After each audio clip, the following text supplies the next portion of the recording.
అపోస్తలుడైన పౌలు తెస్సలోనీయులకు రాసినటువంటి మొదటి పత్రిక 2వ అధ్యాయము 5వ వచనం నుంచి నేను చదువుతా ఉన్నాను.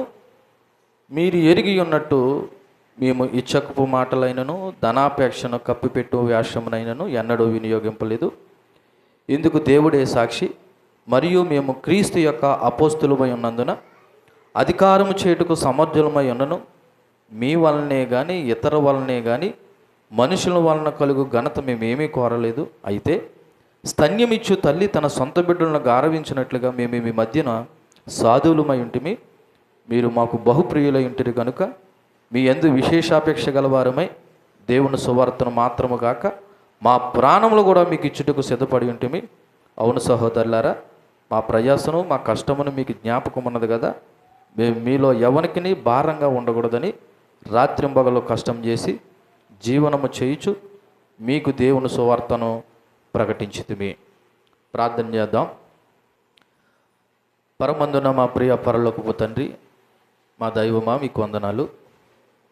అపోస్తలుడైన పౌలు తెస్సలోనిక సంఘానికి రాసిన పత్రికలో ఉన్న సత్యాన్ని మేము ధ్యానం చేస్తూ ఉండగా ఇందులో ఉన్న సారాంశాన్ని మేము గ్రహించి, ఇదిగోనయ్యా మీకు ఇష్టమైన వారిగా ప్రియమైన వారిగా మేము ఉండడానికి మీ కృప చూపించమని బలహీనుడు అల్పుడు నన్ను మీ చేతులకు అప్పగించుకుంటూ యేసుక్రీస్తు నామములో ప్రార్థన అడిగి వేడుకొంచున్నాం తండ్రి, ఆమె. పౌలు ఈ తెస్సలోనికి రాసినటువంటి పత్రిక మొదటి పత్రిక 2వ అధ్యాయము మొదటి 4 వచనాలు చెప్పినప్పుడు మీకు గుర్తు చేశాను. పౌలు మీద కొన్ని ఆరోపణలు చేశారు కొంతమంది. అది సంఘం లోపల వాళ్ళు అవ్వచ్చు, లేదా సంఘము బయట వారు అవ్వచ్చు.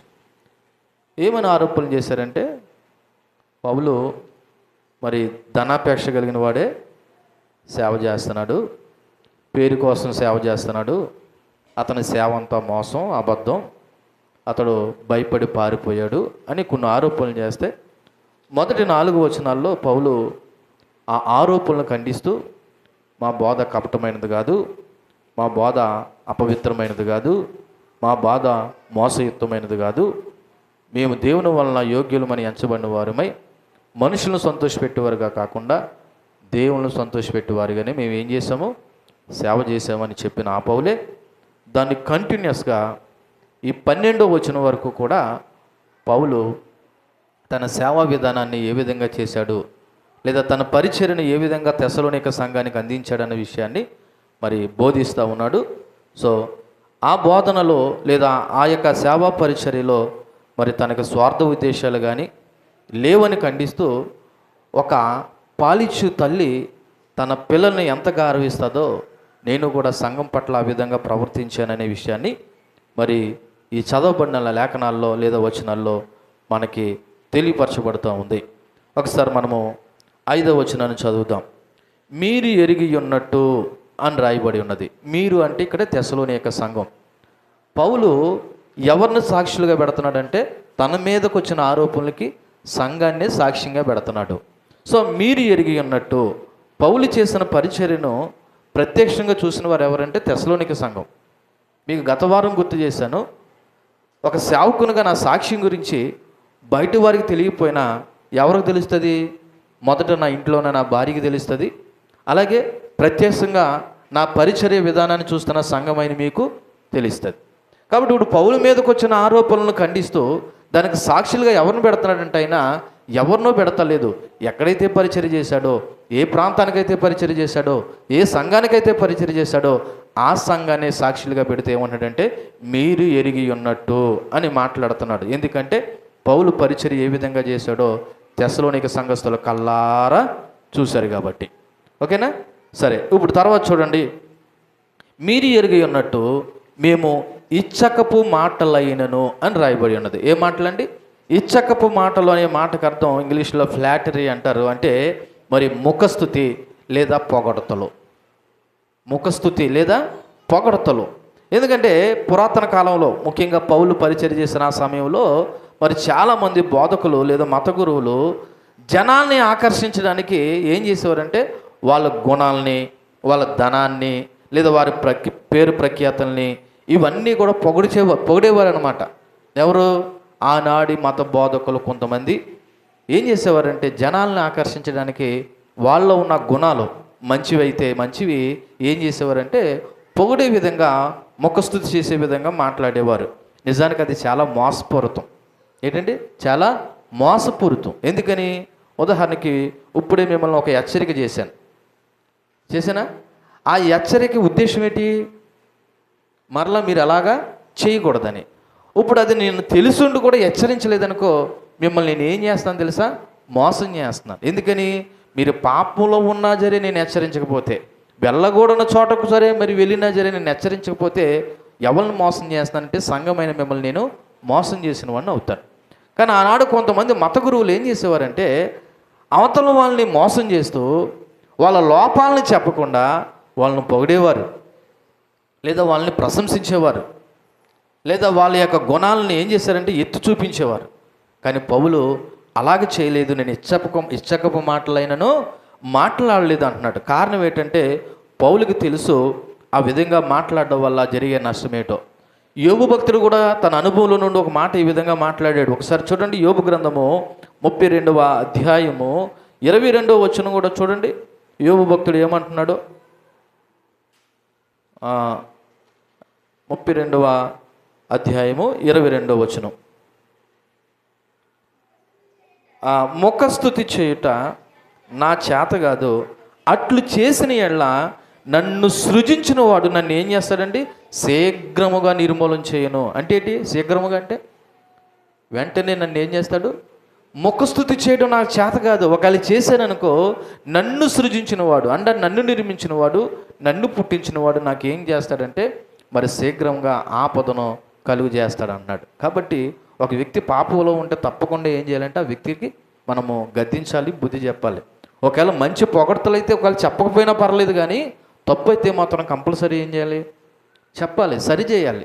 సంఘంగా మనం అందరం ఒక ఆధ్యాత్మిక కుటుంబం కాబట్టి మరి ఆ విధంగా మనం ఒకరినొకరు సరి చేసుకోవాలి.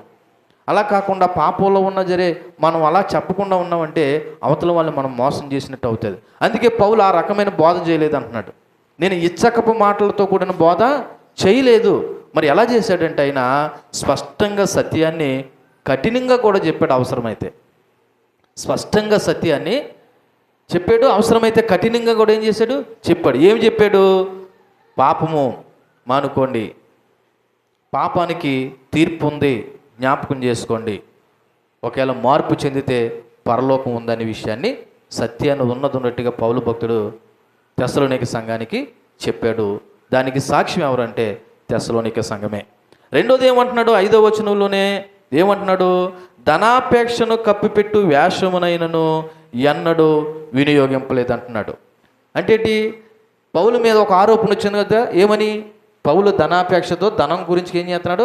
సేవ చేస్తున్నాడు అంటున్నాడు. దానికి కౌంటర్గా ఏమంటున్నాడంటే మరి నేను ధనాపేక్షను కప్పిపెట్టినట్టు అంటే ధనం కొరకు కూడా నేను సేవ చేయలేదు. ఎందుకంటే కొంతమంది బోధకులు సేవ పేరు చెప్పి ధనాన్ని సంపాదించారు ఆ రోజుల్లో. బహుశా ఇప్పుడు కూడా కొంతమంది సేవ పేరు చెప్పి ధనాన్ని సంపాదించేవారు ఉన్నారు, నేను లేదంటలేదు. కానీ పౌలు మాత్రం తను చెప్తా ఉన్నాడు, నేను ధనాపేక్షను కప్పిపెట్టి వేషమైనను కూడా నేను ఏం చేయలేదంటే వేయలేదు. అంటే వ్యక్తిగత లాభాల కోసం నేను దేవుని యొక్క సువార్త పరిచర్యను వాడుకోలేదని పౌలు ఖండిస్తున్నాడు. తన వ్యక్తిగత లాభాల కోసం దేవుని యొక్క సేవను నేను వాడుకోలేదు అన్న విషయాన్ని జ్ఞాపకం చేస్తున్నాడు. అంతేకాదు డబ్బు విషయంలో చాలా జాగ్రత్తగా ఉండాలనే విషయాన్ని కూడా చెప్పాడు తిమోతితో రాసినటువంటి తిమోతికి రాసిన మొదటి పత్రిక 6వ అధ్యాయము 5వ వచనాన్ని ఒకసారి మనం చదువుతా చూడండి. తిమోతికి రాసినటువంటి మొదటి పత్రిక 6వ అధ్యాయము 5వ వచనం చూడండి ఒకసారి. చెడిపోయిన మనసు కలిగి సత్యహీనులై దైవభక్తి లాభ సాధనం అనుకుని మనుషులు వ్యర్థ వివాదాలు కలుగుచున్నవి, సంతుష్టి సహితమైన దైవభక్తి గొప్ప లాభ సాధనమై ఉన్నది. తిమోతితో చెప్తున్నాడు, ధనాపేక్ష కలిగి సేవ చేయొద్దు బాబు. ఏం చేయొద్దు? ధనాపేక్ష కలిగి ఏం చేయొద్దు? సేవ చేయొద్దు. ఒకవేళ ధనాపేక్షతో సేవ చేస్తే ఏం జరుగుతుందో తెలుసా? ఆ కిందనే 9వ వచనాల్లో ఉంది, ధనవంతులగుటకు అపేక్షించేవారు, అది సేవకుడైనా సామాన్య విశ్వాసులైనా లేదా సామాన్య ప్రజలైనా, ధనవంతులగుటకు అపేక్షించేవారు ఎక్కడ పడుతున్నారంట? శోధనలోను ఆ ఉరిలోను అవివేకయుక్తములైన హానికరములై ఉన్న అనేక దురాశలలోనూ పడుదురు. అట్టివి మనుషులను నష్టంలోనూ నాశనంలోనూ ముంచివేస్తుంది. ఏంటి? ధనాపేక్ష. ఈ రోజున ధనం సంపాదించడం గొప్ప కాదు, ఆ ధనాన్ని కాపాడుకోవడమే పెద్ద సమస్య అయిపోయింది. ఆ ధనాన్ని కాపాడుకునే ప్రయత్నంలో ఎన్ని మానసికమైన క్షోభలు ఎదుర్కొంటున్నారు ఈ రోజున మనుషులు. ఎందుకంటే ధనాపేక్ష సమస్తమైన కీడులకు మూలమని 10వ వచనంలో రాయబడి ఉన్నది. ఎందుకనగా ధనాపేక్ష సమస్తమైన కీడులకు మూలము. కొందరు దానిని ఆశించి ఎక్కడి నుండి తొలగిపోతున్నారంట. ఇప్పుడు సేవకుడిని నేనైనను విశ్వాసులైన మీరైనను ధనమే ప్రధాన ధ్యేయంగా మనం కష్టపడుతూ దేవుడికి ఇవ్వవలసిన సమయాన్ని దేవుణ్ణి గౌరవించకుండా, దేవుని ప్రేమించకుండా, దేవునికి భయపడకుండా, దేవునికి లోబడకుండా, దేవునికి కృతజ్ఞతాస్తులు చెల్లించకుండా, ఒక్క మాటలో చెప్పాలంటే దేవుడంటే భయము భక్తి లేకుండా నువ్వు ఎంత సంపాదించినా నువ్వు విశ్వాసం నుండి తొలగిపోయిన వాడు అవుతావు. ఎందుకని? నీ ప్రధాన ధ్యేయం ఏమైపోయింది? దేవుడు కాదు. నీ ప్రధాన ధ్యేయం ఏమైందంటే ధనం అయింది. అందుకే ధనము సమస్తమైన కీడులకు మూలము. కొందరు దానిని ఆశించి ఎక్కడి నుంచి తొలగిపోయారంట. అసలు క్రైస్తవులకి మొట్టమొదటగా ఉండవలసిన లక్షణం ఏంటి? దేవుడి పట్ల విశ్వాసం. ఇప్పుడు ఆ విశ్వాసమే కోల్పోతే నువ్వు ఎంత సంపాదిస్తే ఏమి ప్రయోజనం? కాబట్టి ధనాపేక్ష అనేది చాలా ప్రమాదం అండి. ధనం అవసరమే కానీ ధనం కొరకే బ్రతకడం అనేది చాలా ప్రమాదం. డబ్బు అవసరమే కానీ నీ డబ్బే ధ్యేయం అనుకుంటే అది దేవుడి కంటే ఎక్కువ ప్రయారిటీ ఇచ్చినట్టు అవుతుంది. కాబట్టి ధనాపేక్ష సమస్తమైన కీళ్లకు మూలం కాబట్టి అని తిమోతితోనే చెప్పినటువంటి పౌలు తన జీవితంలో ఎక్కడ కూడా ధనాపేక్ష ఆశతో ఏం చేయలేదంటే ఆయన సేవ చేయలేదు. పైగా అక్కడ మరొకరిని సాక్ష్యంగా పెడుతున్నాడు. చూడండి ఆ 5వ వచనంలో ఎవరిని సాక్ష్యంగా పెడుతున్నాడు? మీరు ఎరిగి ఉన్నట్టు మేము ఇచ్చకపు మాటలైనను ధనాపేక్షను కప్పిపెట్టు వేషమైనను ఎన్నడూ వినియోగించలేదు. ఇందుకు దేవుడే సాక్షి. మొదట ఎవరిని పెట్టాడు సాక్ష్యంగా? సంఘాన్ని పెట్టాడు. ఈసారి సాక్ష్యంగా ఎవరు పెడుతున్నాడు? దేవుని పెడుతున్నాడు. ఎందుకు పెడుతున్నాడు? కొన్నిసార్లు సంఘమైనా జరి అబద్ధ సాక్ష్యం చెప్పచ్చు, కొన్నిసార్లు సంఘమైనా అబద్ధ సాక్ష్యం చెప్పచ్చు.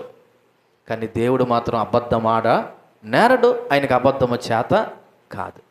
నిజానికి ఈ మాట అనడానికి చాలా ధైర్యం ఉండాలండి. ఎందుకంటే పౌలు భక్తుడు తెలుసు దేవుడు హృదయాలను పరీక్షించేవాడు కాబట్టి తన యొక్క ఏ ఉద్దేశంతో సేవ చేశానది ఎవరో తెలుసు, దేవునికి తెలుసు. కాబట్టి ఇప్పుడు సాక్ష్యంగా ఎవరిని పెడుతున్నాడు? దేవుణ్ణే పెడుతున్నాడు. ఒక రకంగా ఈ మాట అనడానికి ధైర్యం కావాలి. చాలా గంభీరంగా చెప్తున్నాడు. ఎలాగ మేము సేవ చేసామో లేదనడానికి ఎవరు సాక్ష్యం తెలుసా? దేవుడే సాక్ష్యం అంటున్నాడు. ఎవరు సాక్ష్యం అంటే దేవుడే సాక్ష్యం. ఎందుకంటే ఎవరో బయట వాళ్ళు ఆరోపించినట్టుగా మేము ధనాపేక్ష కొరకు సేవ చేయలేదు, ఇచ్చపక మాట్లాడి కొంతమందిని మా వెనకాల పోగేసుకోవడానికి కూడా మేము ఏం చేయలేదంటే సేవ చేయలేదు. మేము సత్యాన్ని ఉన్నట్టుగా ప్రకటించడానికే సేవ చేసాము. దానికి సాక్ష్యం సంఘమైన మీరును హృదయాలను పరీక్షించు దేవుడే సాక్షి అనే విషయాన్ని జ్ఞాపకం చేస్తూ ఉన్నాడు. సో ఈ వచనం నుండి నేర్చుకోవాల్సిన కొన్ని విషయాలు మీకు జ్ఞాపకం చేస్తూ, ముఖ్యంగా సేవకులుగా మాకు ఈ వచనం చాలా ప్రాముఖ్యమైనది. ఎందుకంటే సేవ చేసే వాళ్ళ యొక్క ఉద్దేశము, మోటివ్స్ ఏంటన్నది చాలా స్పష్టంగా ఉండాలి.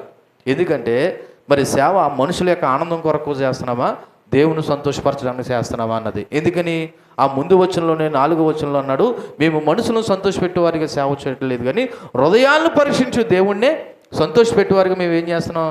అందుకే సేవకుని యొక్క మోటివ్స్ అంటే ఉద్దేశాలు చాలా స్పష్టంగా ఉండాలి. ఎందుకో తెలుసా? మనుషులమైన మీరు గ్రహించకపోయినా ఎవరు గ్రహిస్తారు మా ఉద్దేశాలు? దేవుడు గ్రహిస్తాడు. కాబట్టి మనుషుల ఆనందం కొరకు సత్యాన్ని మార్చకూడదు, లాభం కోసం సేవ అసలే చేయకూడదు. ఇది వడ్డీ వ్యాపారం చేయడానికి కాదు సేవ, ఆర్థిక లావాదేవీలు లెక్కలేసుకోవడానికి కాదు సేవ. అవసరమైతే ధనాన్ని ప్రాణాన్ని వేయించేసి ఆత్మల కొరకు కష్టపడేది దేవుని యొక్క సేవ. కాబట్టి ఈ వచనం సేవకులుగా మమ్మల్ని ఇది చాలా హెచ్చరించేటువంటి మాట. అంతేకాదు పరిచర్యలో యథార్థత ఉండాలి. పరిచర్యలో ఏముండాలి?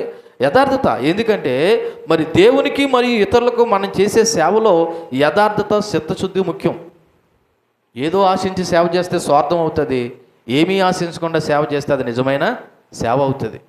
అంతేకాదు ముఖస్థుతి అనేది విడిచిపెట్టడం చాలా ముఖ్యం అంటున్నాడు పౌలు. మేము ఇచ్చక మాటలు ఏమీ మాట్లాడదు. ఇచ్చక మాటలు అంటే ఏమీ లేదు, విశ్వాసాలైన మిమ్మల్ని పొగిడే విధంగా మేము మాట్లాడలేదు. అసలు ఎందుకు పొగడాలి? ఒకవేళ ఏదైనా మంచి లక్షణం ఉన్నదనుకో, ఆ మంచి లక్షణాన్ని బట్టి ఎవరిని మహింపరచాలని మనం విన్నాము. ఒకసారి మీరు అదే 1వ అధ్యాయము చూడండి. ఎన్నో వచనం, 2-3 వచనాలు కలిపి ఉన్నాయి. విశ్వాసంతో కూడిన మీ పనిని, ప్రేమతో కూడిన మీ ప్రయాసను, మన ప్రభువైన యేసుక్రీస్తునందుల నిరీక్షణతో కూడిన మీ ఓర్పును, ఇవి 3 బట్టి మేము మా తండ్రి అయిన దేవుని ఎదుట మానగా జ్ఞాపకం చేసుకొనుచు, మా ప్రార్థనల యందు మీ విషయమై విజ్ఞాపన చేయొచ్చు, మీ అందరి నిమిత్తము ఎల్లప్పుడూ ఎవరికి కృతజ్ఞతాస్తులు చెల్లిస్తున్నానని చెప్తున్నాడు. అంటే మీలో ఉన్న ఈ మంచి గుణాలను బట్టి మేము ఎవరికి చెప్తున్నాం థ్యాంక్స్ అంటున్నాడు. ఒకవేళ సంఘమైన మీలో మంచి గుణాలు ఉంటే పొగడకూడదు. ఆ మంచి గుణాలను బట్టి దేవునికి మేము ఏం చెప్పాలా? కృతజ్ఞత దేవునికి చెప్పాలా? మీ గురించి మేము ప్రార్థన చేయాలి. ఇది సేవకుల లక్షణం. కొద్ది కానుకలు ఎక్కువిస్తారనో, దశమ భాగాలు ఎక్కువిస్తారనో, లేదా మాకు మంచిగా చూసుకుంటారనో మేము ముఖస్తుతి చేసామనుకో, అది ఓ రకంగా మిమ్మల్ని మోసపుచ్చిన వారు అవుతాం అన్న విషయాన్ని ఇక్కడ పౌలు ఒత్తిడి జ్ఞాపకం చేశాడు. అంతేకాదు, ఒకవేళ ముఖస్తుతి చేసి మేము సేవ చేస్తే మిమ్మల్ని మోసపుచ్చిన వారు అవుతాం. ఎవరిని ఇక్కడ పాడైపోయేది ఎవరు? పాడైపోయేది ఎవరు? సంఘమే. అంటే మరి పాస్టర్ గారు పాడవరు అంటే ఆధ్యాత్మికంగా చూస్తే దేవుని శిక్ష ఎలాగ ఉంటుంది, కానీ కొత్త గొప్ప భౌతికంగా లాభం పొందుతారు ఎప్పుడు? మనుషులు ముఖస్తుతి చేసినప్పుడు. అందువల్ల సంఘం చాలా జాగ్రత్తగా ఉండాలండి. మీకు బోధించే సేవకుడు ఎటువంటి బోధ చేస్తున్నాడు? ముఖస్తుతి చేసే బోధ చేస్తున్నాడా? మమ్మల్ని హెచ్చరించి మమ్మల్ని బాగు చేసి మమ్మల్ని సరిచేసే విధంగా సేవ చేస్తున్నాడా అన్నది సంఘం చూజ్ చేసుకోవాలి, సంఘం ఎంపిక చేసుకోవాలి. ఈ రోజున ఏదైనా సంఘం కాదండి. ఏదైనా సంఘం అయితే పిల్లోడిని ఏదో స్కూల్లో ఎందుకు పడతలేదు నువ్వు? ఇప్పుడు అన్ని బళ్ళు ఉన్నాయా? ఏదో బడి దగ్గరగా ఉందని చేస్తున్నామా? ఏం చేస్తున్నాం? ఎక్కడ బాగా చెప్తారో, ఎక్కడ స్టడీ బాగుంటుందో ఏరుకోరి అవసరమైతే ఫీజులు ఎక్కువైనా సరే మనం చదివిస్తున్నామే. ఒక విద్యార్థిని స్టడీ పరంగా వాడు రాబోయే రోజుల్లో అంత ప్రయోజకుడు కావాలని నువ్వు అంత శ్రద్ధ తీసుకుంటే నీ ఆత్మ బాగోవడానికి నువ్వు ఎటువంటి సంఘాన్ని ఎన్నుకోవాలో నీకు ఆ మాత్రం జ్ఞానం లేదా? అర్థమవుతుందా నా మాటలు? ఒక పిల్లోడిని చదివించడానికి నువ్వు అంత శ్రద్ధ తీసుకొని ఎక్కడ ఏ స్కూలు ఎక్కడ విద్య బాగుంటుందని ఆలోచన చేసినప్పుడు నీ ఆధ్యాత్మిక జీవితాన్ని బాగుపడడానికి ఏ సంఘం అయితే బాగుంటుంది, ఏ సేవకుడు వాక్యానుసారంగా చెప్తున్నాడు అని ఎంపిక చేసుకోవాల్సిన బాధ్యత ఎవరిదే? సంఘానిది. కాబట్టి సంఘం చాలా జాగ్రత్తగా బోధకును కూడా ఎంపిక చేసుకోవాల్సిన అవసరం ఉంది. ఎందుకంటే అందరూ బోధించే వాక్యాలు బైబిల్లో నుండి తీసిన అన్ని వాక్యాలు బైబిల్ వాక్యానుసారం కాదు. వాళ్ళు అనుగుణంగా మార్చుకుని చెప్పే విధానం కూడా కనబడతా ఉండొచ్చు. అందుకే మరి బెరయ సంఘస్థులు పౌలు కూడా వాక్యం చెప్తే ఏం చేశారంట?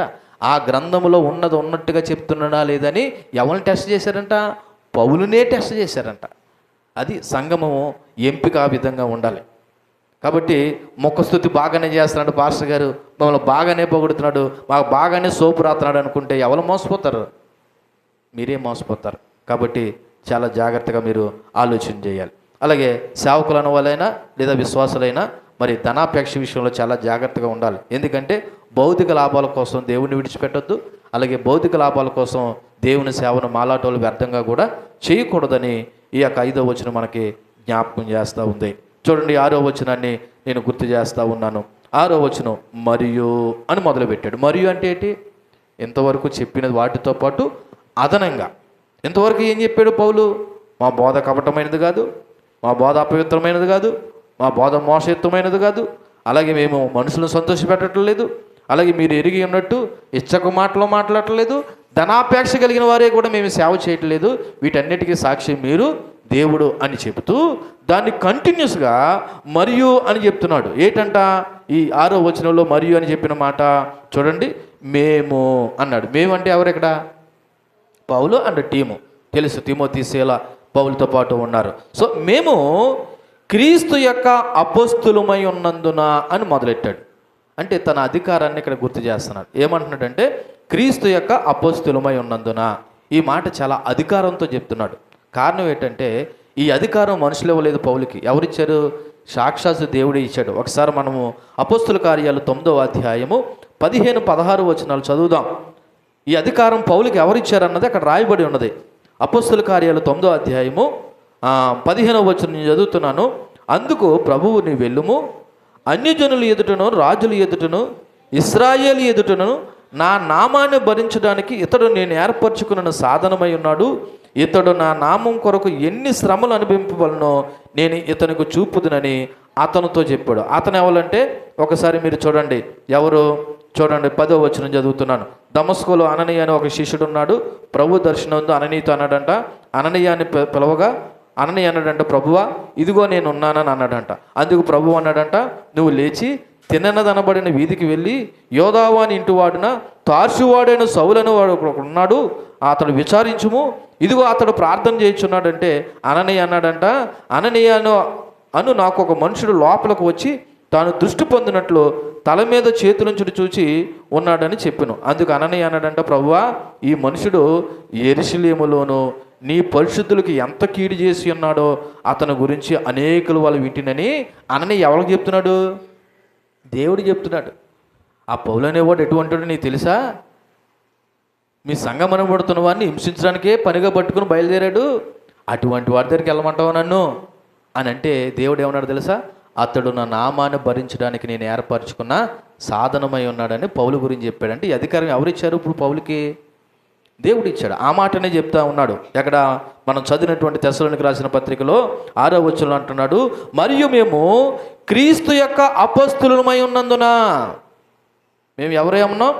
ఈ పిలుపు లేదా ఈ పని లేదా ఈ పరిచర్య మాకు ఎవరిచ్చారు? క్రీస్తు నుండి వచ్చింది అనే విషయాన్ని చెప్తున్నాడు. సరే, క్రీస్తు యొక్క అపొస్తలుమై ఉన్నందున అంటే ఉన్నందున ఏం చేశాడంట పౌలు? అధికారము చేయుటకు సమర్థులమై ఉన్నను అని రాయబడి ఉన్నది. అధికారం చేయుటకంటే ఇప్పుడు ఒక సేవకునిగా నేను ఉన్నానండి, మీ మీద నేను అధికారం చేయాలంటే చెయ్యొచ్చు. ఏమని ఒక అధికారిగా మీరు అలాగ ఉండండి, మీరు ఇక్కడ కూర్చోండి, మీరు అక్కడ కూర్చోండి అని గొప్పగా వ్యవహరించడం కానీ, అలాగే మరి ఇంకా మాట్లాడుకుంటే ఆర్థిక భారం కలిగించడం కానీ చెయ్యొచ్చు. కానీ పౌలు అంట ఒక అధికారిగా వ్యవహరించలేదంట. అధికారాలు ఉన్నను. అధికారం ఉండడం అంటే ఏంటి? ఇప్పుడు పౌలు పోషింపబడాలంటే ఎవరో సహాయం చేయాలా? సంఘం సహాయం చేయాలి. అయినా జరైనా సంఘానికి భారం కాకుండా ఉన్నాడంట. అంతేకాదు సంఘం మీద అధికారిగా కూడా లేడంట. అంతేకాదు మరి సంఘం నుండి ఆర్థిక సహాయం కూడా తీసుకోలేదు. ఆయన డెడికేషన్ అటువంటిది. ఎందుకంటే సంఘానికి భారంగా ఉండకూడదని, సంఘం మీద అధికారిగా ఉండకూడదని, నేను దేవుని ఉచితంగా పొందుకున్నాను, ఉచితంగా సేవ చేయాలనే ఆలోచనలో తను చాలా ఉచితంగానే దేవుని పని చేసుకుంటూ పోయాడు. ఆ క్రమంలో ఆయన ఏమంటున్నాడంటే అధికారం చేయుటకు సమర్థులమై ఉన్నను. అంటే సంఘాన్ని మేము హెచ్చరించడానికి, గద్దించడానికి, బుద్ధి చెప్పడానికి, అవసరమైతే భౌతికంగా మిమ్మల్ని కంట్రోల్లో పెట్టడానికి మాది అధికారం ఉన్నను. జరే మేము మీ విషయంలో అలాగ ప్రవర్తించలేదు అంటున్నాడు. చూడండి అక్కడ రాయబడిన మాట, అధికారం చేయుటకు సమర్థులమై ఉన్నను, మీ వలనే కానీ ఇతరుల వలనే కానీ మనుషుల వలన కలుగు ఘనత మేము ఏం చేయలేదు, కోరుకోలేదు. అంటే ఏంటి? తెస్సలోనికుల నుండి మాత్రమే కాదు, ఎవరి నుండి కూడా పౌలు ఘనత కొరకు సేవ చేయలేదు. దేని కొరకు? అవసరమైతే ఒక అధికారిగా సంఘంలో ప్రవర్తించవచ్చు, కానీ అధికారిలా ప్రవర్తించలేదంట. ఘనత కొరకు ప్రాకులాడలేదంట. ఎక్కడ కూడా కీర్తి కోసం పనిచేయలేదంట. మనుషుల వల్ల కలిగే ఘనతను అస్సలే కోరుకోలేదంట. కారణం ఏంటంటే ఆ కాలంలో బోధకులు కీర్తి గురించి, పేరు గురించి, మరి సమాజంలో గౌరవం కోసం ప్రసంగాలను చేసి జనాలను ఆకర్షించేవారంట. ప్రసంగాలు చేసి ఏం చేశారు? ఇప్పుడు కూడా ఫేమస్ స్పీకర్లని పిలుస్తున్నారు. ఎవరు? సంఘస్థులు, సేవకులు ఎవరిని పిలుస్తున్నారు తెలుసా? ఫేమస్ అయిన వారిని పిలుస్తున్నారు. అంటే ఏంటంటే బాగా ప్రాచుర్యం పొందిన వారిని పిలుస్తున్నారు. వాక్యం ఎలా చెప్తున్నాడు అన్నది పరిగణలోకి తీసుకోవట్లేదు. ఆ వ్యక్తి ఫేమస్సా లేదా? ప్రపంచవ్యాప్తంగా బాగా వాడబడుతున్నాడా లేదా? అంతర్జాతీయంగా తిరుగుతున్నాడా లేదా? అంటే జనాలను ఆకర్షించడానికి. సరే, ఇలా పిలిచేవారిలో కూడా మరొకటి ఒక లబ్ధి ఉంది. అటువంటి పెద్ద సేవకులను పిలవడం వల్ల ఏలో కూడా ఒక ఐపు క్రియేట్ చేయబడుతుంది. అంటే వీలో కూడా మేము ఎటువంటి సేవకులను పిలుస్తామో తెలుసా అని ఒక పేరు గురించి చేసే విధంగా కూడా కనబడుతుంది. కానీ పౌలు అంట కీర్తి గురించి, ఘనత గురించి ఏమీ పని చేయలేదంట. ఏమీ పని చేయలేదంట. ఎందుకో తెలుసా? పౌలుకు తెలుసు, దేవుని మహిమ కొరకే నేను సేవ చేస్తున్నానని. ఎవరి మహిమ కొరకు? దేవుని మహిమ కొరకే సేవ చేస్తున్నానని ఏమంటున్నాడంటే, మేము క్రీస్తు యొక్క అపోస్తలుమై ఉన్నందున అధికారం చేటుకు సమర్థమైనను మీ వల్లనే కానీ ఇతరుల వల్లనే కానీ మరి ఎవరి వలన మేమేం కోరుకోలేదంటే ఘనత కోరుకోలేదు. అంటే ఒక సేవకునిగా నేను ఘనత కొరకు సేవ చేయలేదు, దేవుని మహిమ కొరకు సేవ చేశాను అంటున్నాడు. ఈ రోజున సేవకుడు నేనైనా, ఒకవేళ సువార్థకులుగా దేవుని యొక్క పిల్లల్ని మీరైనా సరే మనం సేవ ఎవరి గురించి చేయాలి తెలుసా? దేవుని కొరకు చేయాలి. అందుకే మీకు గత వారం జ్ఞాపకం చేశాను, మనం ప్రజల దృష్టిలో ఫోకస్ చేయబడాలని మీరు ప్రజలు చూసే పనులు చేయకండి. ఈ పని నేనే చేశానని 10 మంది చెప్పుకునే పని చేయకండి. నువ్వు చేసే పని చిన్న పని, అది దేవుడు చూస్తున్నాడనే విధంగా మనం సేవ చేయాలి లేదా పరిచర్య చేయాలి. ఎందుకని? పాస్టర్ గారు ఒకవేళ గుర్తించకపోయినా, సంఘం గుర్తించకపోయినా, నువ్వు చేసిన చిన్న పనిని సరే ఎవరు చూస్తున్నారు? దేవుడు చూస్తున్నాడు. అందుకే దేవుని మహిమ కొరకు సేవ చేయాలి. ప్రజలు నన్ను చూసి మెచ్చుకుని ఒకవేళ వంట చేసేవాళ్ళని అయితే భలే వండేవని అనడానికి, లేకపోతే డెకరేషన్ చేసేవాళ్ళైతే భలే డెకరేషన్ చేసేవని అనడానికి, వాళ్ళైతే సేవ చేసేవాడైతే భలే చెప్పేవయ్యా వాక్యం అనడానికి కాదు మన సేవ చేసేది లేదా పరిచర్య చేసేది. ఎవరు చేసిన సమస్త మహిమ ఘనత ప్రభావాలు దేవునికే కలిగేలాగా సేవ చేయాలి. సో ఈ వచనంలో మనం నేర్చుకోవాల్సిన విషయాలు ఏంటంటే, పరిచర్యలో ఘనత కొరకు, గౌరవం కొరకు ప్రాకులాడొద్దు. నిజానికి చాలామంది సేవకులు ఈ విధంగా ఉండకూడదని పౌలు మాకు జ్ఞాపకం చేస్తూ ఉన్నాడు. అంతేకాదు మనుషుల ప్రశంస గురించి కాదు, దేవుని ఆమోదం కోసం సేవ చేయాలి. ఎవరు ఆమోదం కోసం? దేవుని ఆమోదం కోసం. అంతేకాదు అధికారం ఉన్నప్పటికీ వినయంగా సేవ చేయాలి. ఒక సేవకుడు అధికారం ఉన్నప్పటికీ ఎలా చేయాలి సేవ? వినయంగానే సేవ చేయాలి. వినయం అంటే ఏంటండి? మీ దగ్గర చేతులు కట్టుకుని ఊకెట్టడం కాదు వినయం అంటే. చూడండి 7వ వచనంలో వినయంగా సేవ చేయడం ఏంటన్నది చెప్పాడు. అయితే స్తన్యమిచ్చు తల్లి తన సొంత బిడ్డలను గారవించినట్లుగా మేము మీ మధ్యన సాధువులమై ఉంటిమి అన్న విషయాన్ని జ్ఞాపకం చేస్తాం. నర్సింగ్ మదర్ అంటే బాలింత తన యొక్క పిల్లకి ఎలాగైతే ఒడిలో పెట్టుకుని గారవించుడు అనే మాటకు అర్థం ఏంటంటే, పాలిచ్చే తల్లి తన పిల్లను ఒడిలో పెట్టుకోవడం ద్వారా తన తల్లి యొక్క శరీర స్పర్శ తగిలి వేడి వెచ్చదనము ప్లస్ ఆ పిల్లవాడికి ఫీడింగ్ ఇవ్వడం జరుగుతుంది. అది గారవించడం అంటే. కాబట్టి ఇప్పుడు పౌలు కూడా ఏమంటాడంటే, సంఘం విషయంలో అధికారులుగా ఉండకుండా ఒక పాలిచ్చు తల్లి పిల్లవాడి పట్ల ఎంత శ్రద్ధ కలిగి ఉంటుందో, నేను కూడా తెసలోనిక సంఘం పట్ల అలాగ ఒక స్తన్యమిచ్చు తల్లి గారవించినట్లు నేను కూడా మీ మధ్యన ఎలా ఉన్నాను తెలుసా? సాధువుగా ఉన్నాను అంటున్నాడు. సాధువు అంటే ఏంటి? సాధువు అంటే ఏంటి? అవకాశాలు ఎన్నున్నా, లేకపోతే అనుభవించే అవకాశాలు భోగాలు ఎన్నున్నా సరే అవన్నీ త్యజించి దేవుని కొరకు బ్రతకడం అన్నమాట. ఇక్కడ అంటాడు అయితే అని మొదలెట్టాడు. ఇంతకుముందు వచనాల్లో మా బోధ మీరు అనుకున్నట్టుగా మేము చేయలేదు అని చెప్తూ ఎలా చేసామో చెప్తున్నాడు. ఇప్పటి నుంచి 7వ వచనంలో ఎలా చేసామన్న విషయాన్ని చెప్తున్నాడు. ఎలా చేశాడంట? ఇగో స్తన్యమిచ్చే తల్లి తన సొంత బిడ్డలను గారవించినట్లుగా మేము సేవ చేశాము. తల్లి తన ఒడిలో పెట్టుకుని స్తన్యం పంచి రక్షణగా ప్రేమతో చూసుకున్నట్టు మేము కూడా మీ ఎడల అలాగే ప్రవర్తించామన్న విషయాన్ని జ్ఞాపకం చేస్తున్నాడు. ఇది ఒక ప్రొఫెషనల్ నర్సింగ్ కాదండి. అంటే ఏదో నర్సింగ్ చేసే వాళ్ళు నేర్చుకుని నర్సింగ్ చేసినట్టు పౌలు సేవ చేయలేదు.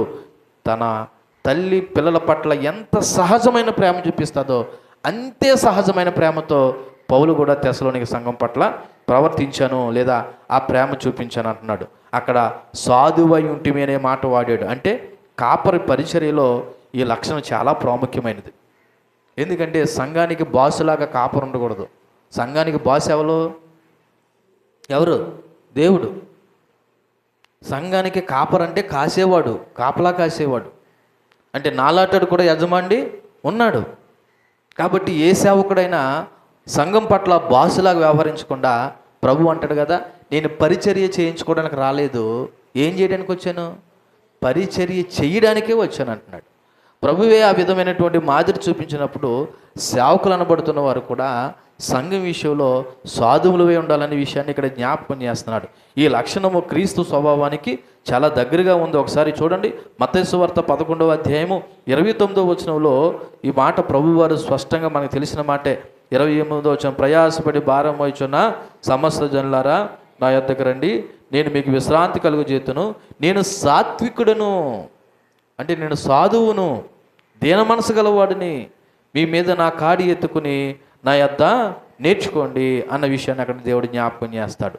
ఓ రకంగా చెప్పాలంటే సాధు గుణం అనేది ఆత్మఫలం కూడా. సాత్వికం అనేది ఏంటి? ఆత్మఫలం. మనం ధ్యానం చేస్తాం గలతీయుల రాసిన పత్రిక 5వ అధ్యాయంలో ఆత్మఫలం ఏమనగా అన్న దానిలో సాత్వికం కూడా ఒక లక్షణం. కాబట్టి దేవుని పిల్లలుగా, దేవుని సేవకులుగా మరి సాధుగుణంతో ఉండాలి. ఇంత శ్రద్ధగా మరి పౌలు భక్తుడు సంఘాన్ని ప్రేమించడానికి లేదా కారణం ఏంటంటే యేసుప్రభువే సంఘం పట్ల ఒక మాదిరి చూపించాడు. ఎవరండి? యేసుప్రభువే తన సంఘం పట్ల ఏం చూపించాడు? ఒక మాదిరి చూపించాడు. అవునో కాదు? ఒకసారి యోహాను సువార్త 10వ అధ్యాయం 11వ వచనం చూడండి. యోహాను సువార్త 10వ అధ్యాయము 11వ వచనంలో ఈ విధంగా అన్నాడు. ఏమన్నాడు? నేను గొర్రెలకు మంచి కాపరిని. మంచి కాపరి గొర్రెల కొరకు ఏం పెడతాడంట? తన ప్రాణం పెడతాడు.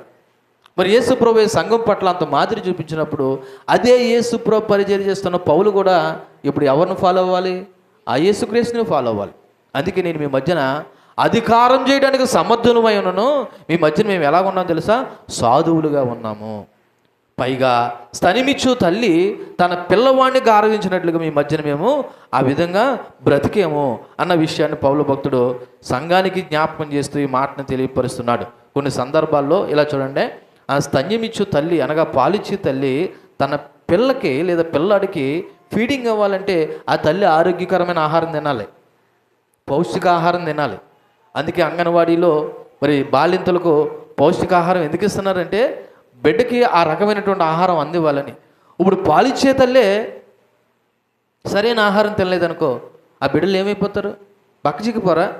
అలాగే ఒక సేవకునిగా మేము సరైన ఆహారం మీకు పెట్టలేకపోతే సంఘమైన మీరు కూడా ఏమైపోతారంటే బక్కచిక్కిపోతారు ఆత్మ విషయంలో. అందుకే సేవకులుగా మేము చాలా కష్టపడవలసిన అవసరం ఉంది. ఏది చెప్పినా వాక్యం అని చెప్పేస్తే పర్లేదు, 4 పెట్టకథలు చెప్పేస్తే అయిపోతే గంట సమయం. కానీ మీరు ఇక్కడ వచ్చినందుకు బలమైన ఆహారంతో వెళ్ళాలి. పౌలు భక్తుడు ఆ మాటను చెప్తున్నాడు. మేము మంచి ఆహారం ఇచ్చాం మీకు. స్తన్యమిచ్చి తల్లి ఒడిలో చేర్చుకుని ఎటువంటి ప్రేమతో గార్వించిందో మేము సంఘమని మీ విషయంలో కూడా అంతే ప్రేమతో వ్యవహరించామంటే ప్రేమతో మాట్లాడడమే కాదు, బోధ కూడా మీకు అంత బలమైన బోధ చేశాము, వాక్యానుసారమైన బోధ చేశాము. మీ ఆరోగ్యం కొరకు శ్రద్ధ తీసుకున్నాం. ఏ ఆరోగ్యం? ఆత్మీయ ఆరోగ్యం కొరకు శ్రద్ధ తీసుకున్నాం అంటున్నాడు. ఇక్కడ పౌలు యొక్క పరిచర్యలో త్యాగం కనపడుతుంది తప్ప స్వార్థం కనబడలేదు. ఏం కనబడుతుంది? త్యాగం కనబడుతుంది తప్ప స్వార్థము కనబడలేదు. ఈ రోజున ఒకవేళ సేవకులుగా చాలామంది ఇలా ఉండొచ్చు. ఎలాగా?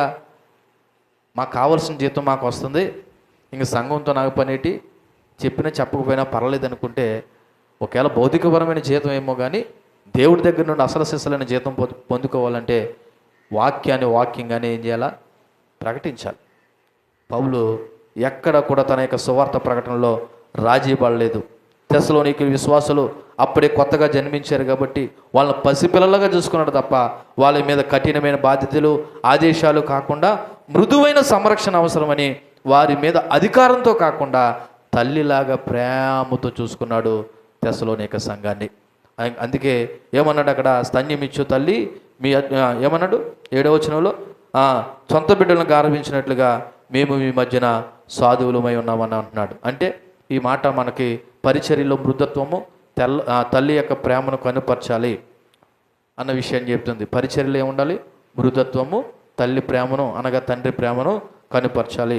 విశ్వాసుల్లో సంబంధాలు ప్రోత్సహించాలి. సేవకుడు విశ్వాసుల మధ్య ఏం చేయాలి? సంబంధాన్ని ప్రోత్సహించాలి తప్ప సేవకుడే గొడవలు పెట్టినట్టుగా ఉండకూడదు. సేవకుడే గొడవలు పెట్టినట్టుగా ఉండకూడదు. ఎందుకంటే సేవకుడు సంబంధాలను ప్రోత్సహించాలి. ఒకరినొకరిని ప్రేమించుకునే విధంగా, ఆత్మలో ఫలించే విధంగా సేవకుడు ప్రోత్సహించాలి. అంతేకాదు అధికారం చూపించకుండా మృదువుగా సాధు మనసుతో సంఘం పట్ల వ్యవహరించాలనే విషయం పౌలు చేసిన పరిచర్యను బట్టి మనకు అర్థం అవుతూ ఉంది. 8వ వచనం కూడా ఒకసారి చూద్దాం చూడండి. 8వ వచనంలో మీరు మాకు బహుప్రియులై ఉంటారు కనుక మీ యందు విశేష ఆపేక్ష గలవారమే దేవుని సువార్తను మాత్రమే గాక మా ప్రాణములు కూడా మీకు ఇచ్చుటకు సిద్ధపడి ఉంటుంది. పౌలు పరిచర్యలో మరొక ప్రాముఖ్యమైన మెట్టును వివరిస్తున్నాడు. ఎందుకు ప్రాముఖ్యం అంటున్నాడు తెలుసా? ఈయన సువార్త మాత్రమే కాదు, ప్రాణాలు కూడా ఇవ్వడానికి ఏం చేశారంట? తెగించారంట. ఎవరి కొరకు? ఎవరి కొరకు? తెస్సలోనిక సంఘం కొరకు. ప్రాణాలు సైతం ఇవ్వడం అంటే మామూలు విషయం కాదండి. సువార్త చెప్పమంటే చెప్తాం కానండి, ప్రాణాలు ఇవ్వమంటే ఎలాగంటే అది అయ్యే పని కాదని అనొచ్చు. కానీ పౌలు ఏమన్నాడు తెలుసా? మీ నిమిత్తము మేము ప్రాణాలు ఇవ్వడానికి కూడా ఏం చేసామంటే సిద్ధపడ్డాము అంటున్నాడు. అలా సిద్ధపడ్డానికి కారణం మీరు మాకు బహుప్రియులైపోయారు. మీరు మాకేమైపోయారు? బహుప్రియులైపోయారు.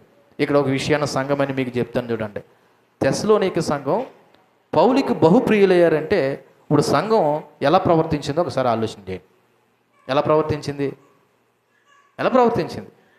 సేవకుడు ఏదైతే బోధించాడో ఆ బోధ ప్రకారంగా ప్రవర్తించారు. కాబట్టి తెస్సలోనిక సంఘం అంటే పౌలుకి ఏం కలిగిందంట? ఇష్టం. మరి ఈ రోజున ఒక సేవకునిగా మీ విషయంలో కూడా నేను అంత సంతోషాన్ని ఫీల్ అవ్వాలి. అలా ఫీల్ అవ్వాలంటే మీరేం చేయాలి? మీ బోధ అండి, మా బ్రతుకు అంటే ఇందాక హెచ్చరించినట్టు సంవత్సరం పొడవునా ఇలా హెచ్చరించవలసి వస్తుంది. అర్థమైందా? ఏమన్నాడు? 8వ వచనంలో ఏమన్నాడు? మీరు మాకు బహుప్రియులై ఉంటురి. ఎందుకు అయ్యారండి బహుప్రియులు? ఎందుకయ్యారు? ఇప్పుడు పాస్టర్ గారు సంఘానికి ఇష్టం అవడం గురించి మాట్లాడతలేదు. సంఘస్థులు పాస్టర్ గారికి బహుప్రియులయ్యారే అంటున్నాడు. ఎందుకంటున్నాడు? ఎందుకంటే మీకు తెలుసు, సాధారణంగా పాస్టర్ గారులు ఒకవేళ కొంతమంది కానుకలను ఎక్కువగా ఇచ్చేవారిని లేదా దశమ భాగాలు ఇచ్చేవారిని ప్రత్యేకమైన దృష్టితో చూడొచ్చేమో. పౌలు దగ్గర ఆ నాటకాలు, ఆ పప్పులు ఉడకో. ఒక వ్యక్తి వాక్యానుసారంగా బ్రతుకుతున్నాడా లేదని జడ్జి చేస్తాడు. తెస్సలోని సంఘం అలా బ్రతికింది కాబట్టి ముందు 1వ అధ్యాయంలో మనం ధ్యానం చేసాం. వీళ్ళు అనేకులకి ఏమై ఉన్నారంట? మాదిరి అయి ఉన్నారు. అకయలోకి మాసిదోనియాలోకి మీరు ఏమై ఉన్నారు? మాదిరి అయి ఉన్నారు. అలా మాదిరి అయి ఉన్నారంటే మేము ప్రకటించిన విధంగా మీరు ఏం చేశారు? బ్రతికారు. అందుకే మీరంటే మాకేమయ్యారు? ఇష్టమయ్యారు అంటున్నాడు. ఇప్పుడు ఏ సేవకుడికైనా సంఘము సేవకుడు సంతోషపరిచయంగా ఉండడం అంటే సేవకుడు కావాల్సినవన్నీ మీరు తెచ్చిపెట్టడం కాదు, వాక్యానుసారంగా సంఘం ఉంటుందా లేదన్నది ఒకసారి చెక్ చేసుకోవాలి. ఎలాగండి? సంఘము వాక్యానుసారంగా ఉంటే ఏ సేవకుడికైనా చాలా ఇష్టము. ఎందుకో తెలుసా? సేవకుని యొక్క మెప్పు దేని బట్టి కలుగుతుందో తెలుసా? సంఘాన్ని బట్టే. సేవకుని యొక్క మెప్పు దేని బట్టి కలుగుతుంది? సంఘాన్ని బట్టి. సంఘంలో ఉన్న మీరు ఎలా బ్రతుకుతున్నారు, ఎలా జీవిస్తున్నారు అంటున్నాడు పౌలు. మిమ్మల్ని బట్టి మాకు చాలా బహుప్రియులు అయిపోయారు. ఎందుకంటే పరిచర్యలో వ్యక్తిగత సంబంధాలు బలపరచబడ్డాయి. సంఘ సభ్యులే కాదు, హృదయంలో మత్సరం లేని ప్రేమ సంఘస్థులు కూడా పౌలు పట్ల చూపించాడు. అలాగే పౌలు కూడా వాళ్ళ పట్ల చూపించారు. ఒక రకంగా చెప్పాలంటే మీరంటే మాకు చాలా లోతైనటువంటి దేవుని ప్రేమ ఒకరిని కలిగి ఉన్నామంటున్నాడు. మరలా చెప్తున్నాను చూడండి, ఏ సేవకుడికైనా వాక్యాన్ని ప్రేమించేవాడైతే ఒక విశ్వాసం నచ్చాలంటే ఆ విశ్వాసులు దేవుని గుణాలు ఉంటేనే ఆ విశ్వాసం నచ్చుతుంది. నేను వాక్యాన్ని బేస్ చేసుకుని ఈ మాట చెప్తున్నాను. ఇచ్చేదాన్ని బట్టి చూసేదాన్ని బట్టి నేను మాట్లాడట్లేదు. ఒక విశ్వాసి సేవకుడికి నచ్చాలన్నా దేవునికి నచ్చాలన్నా ఆ విశ్వాసిలో వాక్యానుసారమైన గుణాలు ఉంటేనే ఆ విశ్వాసాన్ని బట్టి సేవకుడికి సంతోషం. వాక్యానుసారమైన గుణాలు ఉండాలంటే మనం ఎంత జాగ్రత్తగా వాక్యానుసారంగా బ్రతకడానికి మన జీవితాలు దేవునికి అప్పగించుకోవాలో ఒకసారి మీరు ఆలోచన చేయండి. అంతేకాదు ఇక్కడ ఒక రకమైనటువంటి తల్లి తండ్రుల మధ్య ప్రేమ కనబడుతుంది. తల్లి పిల్లలను ప్రేమించినట్టు పిల్లలు తల్లిని ప్రేమించినట్టు కనబడుతుంది. అంతేకాదు అక్కడ చూడండి 8వ వచనంలో అంటాడు, గనుక మీ యందు విశేష ఆపేక్ష గలవారమే దేవుని సువార్తను మాత్రమే కాక మా ప్రాణాలు కూడా మీకు ఇచ్చుటకు సిద్ధపడి ఉంటేమి అన్నాడు. అంటే ఏంటంటే మరి దేవుని సువార్త మాత్రమే కాక మా ప్రాణాలు కూడా ఇచ్చుటకు సిద్ధపడ్డాము లేదా సంతోషించామనే మాటకు అర్థం ఏంటంటే పౌలు ధనాపేక్షతోనూ దురాశతోనూ సేవ చేయలేదనే విషయం మనం ముందు విన్నాము. మరి ఆయన ఎంత దేవునికి లోబడి సేవ చేశాడంటే తన ప్రాణాలు ఇవ్వడానికి కూడా మరి వెనకాడు లేదంటే ఎందుకు పౌలు ఏ ఆశతో సేవ చేసినట్టు? ధనాపేక్షతో చేసేవాడైతే మరి ప్రాణమైపోయినప్పుడు ధనం ఏం చేస్తాడు? ఒకవేళ గౌరవం పేరు ప్రఖ్యాతుల గురించి సేవ చేసినాడైతే తన ప్రాణాన్ని ఎందుకు ఇస్తాడు? అంటే సంఘం కొరకు ప్రాణం ఇవ్వడానికి కూడా ఆయన సిద్ధపడి ఉన్నాను అంటున్నాడు. కారణం ఏంటో తెలుసా? నిజమైన ప్రేమ పుచ్చుకొనుటి కంటే ఇచ్చుట్లోనే ఉంది. నిజమైన ప్రేమ ఎందులో ఉంది? పుచ్చుకొనుటి కంటే ఇచ్చుట్లోనే ఉంది. కానీ మనం ఏం చేస్తామో సాధారణంగా కొన్నిసార్లు సేవకులే కాదు విశ్వాసాలైన మీరు కూడా ఎవరైనా ఏదన్నా పెడితే బాగున్ను, ఎవరైనా ఏదన్నా ఇస్తే బాగున్ను అని కాదు, మనమే ఇతరులకి ఇలాగా పెట్టేలాగా ఇచ్చేలాగా ఉండాలి. కొన్నిసార్లు మనం పుచ్చుకునే అవసరం ఉంటే పుచ్చుకోండి, కాదంటలేదు. కానీ మనకున్నప్పుడు మనం కూడా ఇతరులకి ఏం చేయాలి? పెట్టాలి. ఎందుకంటే నిజమైన ప్రేమ పుచ్చుకోవడంలో లేదండి, ఎందులో ఉంది? ఇవ్వడంలోనే ఉంది. పౌలు భక్తుడు ఆ మాట కూడా అంటాడు. చూడండి ఒకసారి అపోస్తుల కార్యాల్లో ఒకసారి మీరు చూడండి.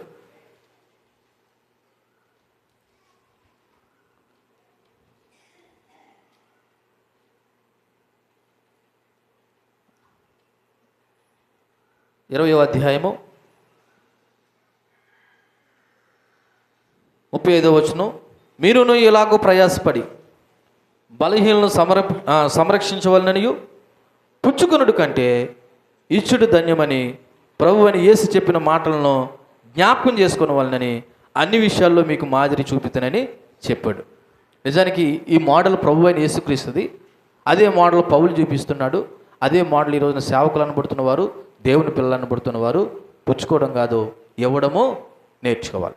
కనీసం సంవత్సరంలో కొన్నిసార్లు అయినను మనం ఇతరులకు ఇవ్వడం పెట్టడం అనేది అది ఒక దైవికమైన లక్షణం కింద మనలో మారిపోవాలండి. ఎందుకంటే పౌలు అన్న టీము ఆధ్యాత్మికంగా వాళ్ళ అవసరాలు తీర్చడమే కాదు, భౌతికమైన అవసరాలు కూడా తీర్చారు. మరి ఒక రకంగా చెప్పాలంటే యేసుక్రీస్తే దీని విషయంలో మోడల్ అని చెప్పాలి. ఎందుకు తెలుసా? మన ప్రభువైన యేసుక్రీస్తు తన తండ్రి అయినటువంటి దేవుడు తన ఏకైక కుమారుడిని సర్వలోకానికి ఏం చేశాడంటే ఇచ్చేశాడు. అంతే. ఏం చేశాడు? ఇచ్చేశాడు. ఏమి ఇచ్చేశాడు? తన ప్రాణాన్ని ఇచ్చేశాడు. మనందరికీ తెలుసు. ముఖ్యంగా ఈ లెంట్ డేస్లో చాలామంది మరి ప్రభుని జ్ఞాపకం చేసుకుంటూ ఆరాధన చేస్తూ ఉన్నారు. కొంతమంది నామకార్థంగా కూడా చేసే వాళ్ళు కూడా ఉండొచ్చు.